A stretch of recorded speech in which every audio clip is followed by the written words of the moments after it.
since it took 15 minutes for part 1 of this video to save, I wasn't able to video the rest of class, so this is a re-recording. We had just finished learning how to use the power rule to perform integration, or in other words, anti-differentiation, going backwards on a derivative. And I had just, I believe, emphasized that in order to use the power rule, it's just like with derivatives. Each term must be added or subtracted. You can't have any variables being multiplied. And you have to have all variables in the numerator. Nothing can be down below. So if you look at the two problems I have here, you're going to go, well, that breaks both those rules. We have multiplication in the top problem, and we've got a variable in the denominator in the bottom problem. But with some simple algebra, we can change this problem and then still be able to use the power rule. So on the first one, when you have multiplication like this, as long as it's not large quantities, there really is no reason you can't go ahead and multiply it together. This is nothing more than simply foiling. So I'm going to FOIL my terms together, and you'll note that as I do this, none of them end up with the same power, so there are not going to be any like terms for me to combine. Once you see those terms, you go, okay, now they're all added and subtracted. Nothing's in the denominator, so I'm going to do the power rule now. And all I need to do is add 1 to the power, divide by the power, add 1 to the power, divide by the power. Remember, integration means increase your power. That's crucial. If I add 1 to the power, divide, and keep doing that, this is no major emphasis. And of course, I need a plus C on the end to indicate that I might have had a missing constant number. I'm going to go back and simplify this, and I'll have my completed answer. 8 divided by 4 gives me 2x to the 4th. 3/6 is really 1/2, x to the 6th. 2 goes into 24 12 times, and so I have minus 12x squared plus c. And there is my completed integration problem. The second one has a little bit more pizzazz to it, partially because I chose to give the term in the numerator a negative a fractional exponent. So I cannot do power rule when I have division happening. I can't do it when I have a variable in the denominator. So your best option is to bring it up. But when you bring it up, since it's divided right now, when we bring it up, we're going to have to multiply it times the terms that are already there. You can't just, a lot of people will just want to bring it up, make it plus p to the 2/3. That does not work. You have to bring it up and multiply it. Well, I'm not allowed to do power rule when I'm multiplying, so now you literally have to multiply it together. And you have to remember, multiplying variables means you're going to add the exponents. So in this case, I'm going to have to add, I have p to the 4th times p to the negative 2/3. If I add the exponents, 4 plus negative 2/3, that's 12/3 plus negative 2/3, which makes it 10/3. And you have to do that on each term. So p squared, you have to change the square into 6/3 plus negative 2/3, leaves us with 4/3. And then finally the third term will just take on the p to the negative 2/3. Okay. Realize you have not yet done the integration. You haven't increased the power yet. So now that you have all your terms separated by pluses and minuses, you may do the power rule. And once again, a little tricky here because it's fractions. If I add 1 to the power, 10/3 plus 1 is really 10/3 plus 3/3, which leaves me 13/3. Now, here's the wrinkle. I don't really want to divide by 13/3, so instead I'm going to opt to forget that and simply multiply by the reciprocal, which is 3/13. I will come back and clean this answer up at the end. If I go to the next term, adding 1 onto 4/3 will give me 7/3. So I'll be timesing by 3/7. And finally, if I add 1 to a negative 2/3, that will give me a positive 1/3. So I will actually be timesing by 3/1. And of course, don't forget, plus c. Now if I go back and clean this up, I simply have 9/13 times p to the 13/3 minus 6/7 times p to the 7/3 plus 27p to the 1/3 plus c. And I now have my completed problem. Not always the world's prettiest answer, but with integration, you're going to get lots of fractions, simply because we're adding 1 to the power and then dividing by that power, we're going to have a lot of fractions. Okay, what you have been doing so far is what's called indefinite integrals. They're indefinite for 2 reasons. One, they have the plus c on them. We don't know its definite value. And we also have a result which always ends up with an expression with variables. Now we're going to do some definite integrals.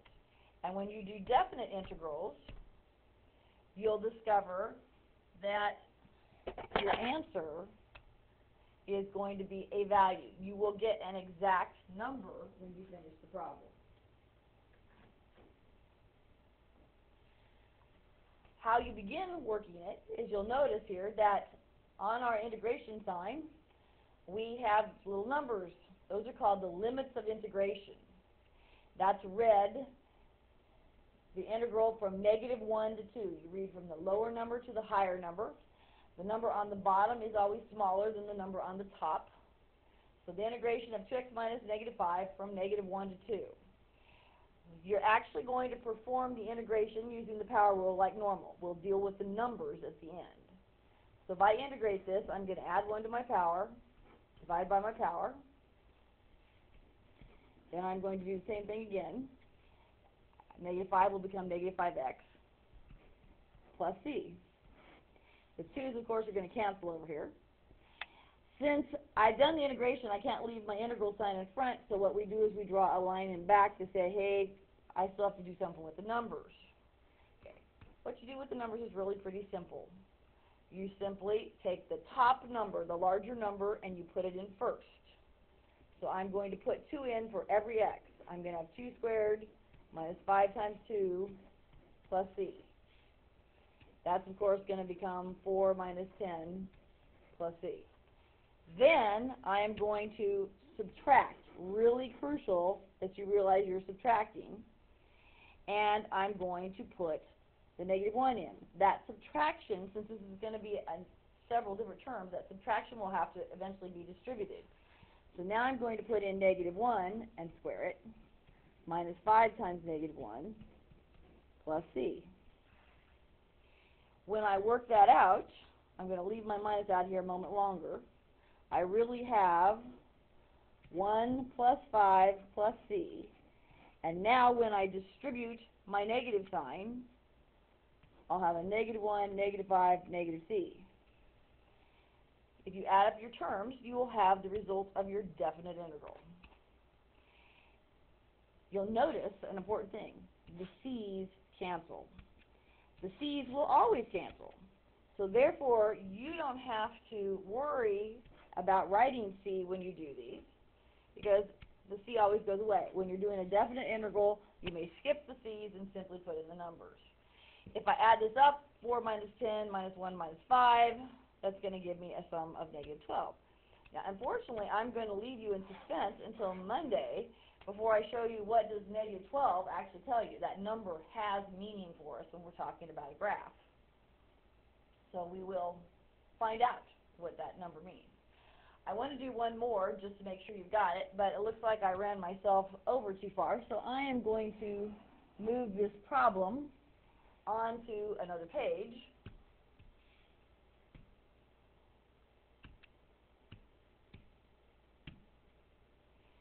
And of course it went clear over there where it was last located, so I got to move back.